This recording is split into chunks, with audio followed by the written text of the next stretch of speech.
नातेवाईकांच्या लग्नात इंटरेस्ट आहे आणि विशेषत्वाने ज्या राजकीय कुरघोड्या आणि राजकीय संगीत खुर्ची चालू आहे या सगळ्या संगीत खुर्चीच्या पार्श्वभूमीवर नेमके महाराष्ट्रातल्या जनतेचे प्रश्न आणि पायाभूत सुविधांचे प्रश्न मात्र अनुत्तरित आहेत, ज्याच्यामुळे अनेक दुर्घटना घडताना दिसत आहेत आणि या पायाभूत सुविधा नेमक्या त्यांचं काय झालं याच संबंधाने बोलण्यासाठी आज ही पत्रकार परिषद आयोजित केली जाते।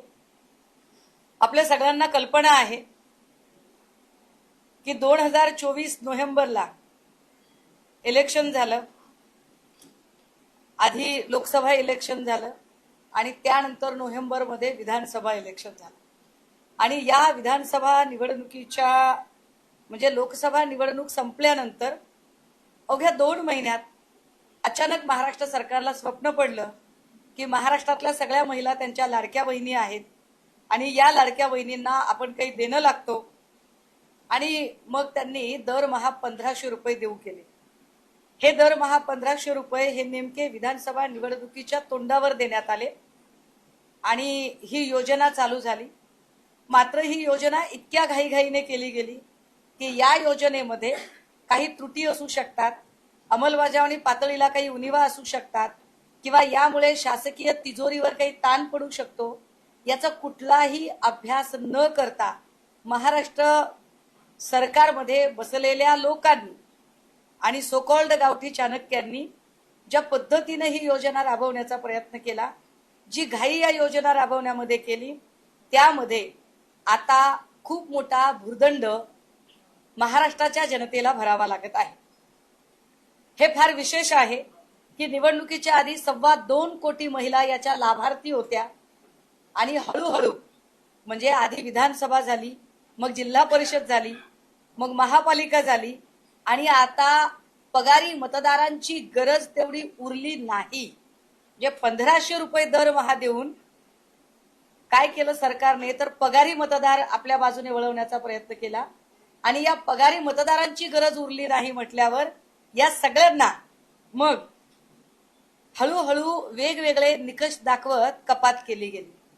पहिल्या स्लॅबमध्ये 70 लाख, मग 12 लाख, मग 10 लाख, अशा एकूण 92 लाख महिला आता लाडकी बहीण योजनेमधून वगळण्यात आल्या। आता या 92 लाख महिला ज्या वगळण्यात आल्यात यातलं जरा आर्थिक गणित नीट समजून घेतलं पाहिजे, कारण होतंय काय की महाराष्ट्रात एवढ्या रोज घटना घडतायत आणि नेमके महत्वाचे मुद्दे डावलले जात आहेत, जे महाराष्ट्रातल्या जनतेशी निगडीत मुद्दे आहेत, जे महाराष्ट्रातल्या जनतेच्या पायाभूत सुविधांशी निगडीत आहेत।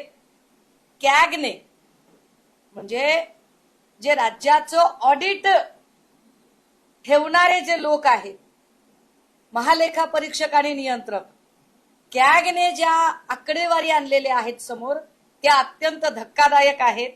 कॅगने याच्यातली जी पहिली गोष्ट सांगितली आहे त्यात असं सांगितलेलं आहे की लाडकी बहीण योजनेसाठी किती खर्च निधी मंजूर होता तर 29,693 कोटी आणि प्रत्यक्ष खर्च किती झाला तर 33,237 कोटी।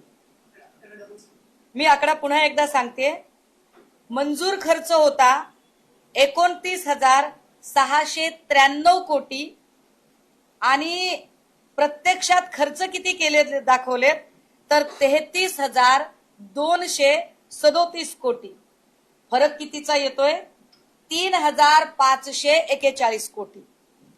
कुठून खर्च केले हे आदिती तटकरेंनी आता उत्तर दिली पाहिजेत, कारण आदिती तटकरे अपडेट मंत्री आहेत योजनेच्या, त्या फक्त आणि फक्त योजनेची अपडेट सांगायला येतात, बाकी महिला बालकल्याणशी संबंधित असणाऱ्या गोष्टींकडे त्यांचं अजिबात लक्ष नाही। थेट आदिती तटकरेंना आता प्रश्न आहे, 3,541 कोटी जे खर्च केले ते नेमके कुठले खर्च केले, कारण तुमच्याकडे ते पैसेच मंजूर नव्हते। 3,500 कोटीचा हा घोळ आहे, हा घोटाळा आहे। लोकशाही मराठी ऐका, पहा, जागरूक रहा।